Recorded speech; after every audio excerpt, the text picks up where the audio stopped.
খুবই স্বচ্ছতার সাথে হরদমে চলছে করসিন সোলকলা মসজিদ গলির এখানে যে নতুন একটা সুইচ গেট, সেই সুইচ গেটের কাজ।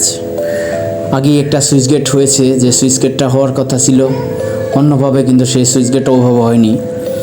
তো হাজি ইকবাল সাহেবের প্রচেষ্টায় অনেক দিন পরে 2 নম্বর সাইট মাইজপাড়ার এদিকের মানুষের ভোগান্তি, দুঃখ কষ্ট, দুর্দশার ক্ষেত্রেই এখানে প্রচেষ্টা হচ্ছে একটা এইরকম সুইচ গেট। এই যে সুইচ গেটটা দেখতেছেন, এটা অনেক আগে করছে। এই সুইচ গেটটা আসলে এখানে করার কথা ছিল না, সুইচ গেটটা করার কথা ছিল এই যে ফ্লাইওভারের নিচে। এখানে করলে হতো কি, এদিক ওদিক দুটোটাই সেফ হতো।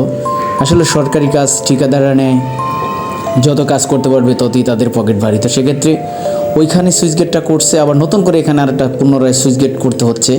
ওই সুইচ গেটটা যখন আটকানো হয় তখন এই যে ব্রিজটা দেখতেছেন গাড়ি চলাচল করতেছে, এখান দিয়ে এটা 2 নম্বর সাইড মাইজপাড়ার ওদিকে চলে গেছে। এখানে যে মসজিদ গলি সংলগ্ন, এখানে প্রচুর পরিমাণ পানি উঠে যায়, ট্রান্সপোর্ট অফিসগুলি ডুবে যায়, মসজিদগুলি যেটাকে বলে মসজিদের ভিতরে পানি উঠে যায়। মানুষের যে একটা ভোগান্তি বলে বোঝাতে পারবো না। তো অনেক চেষ্টা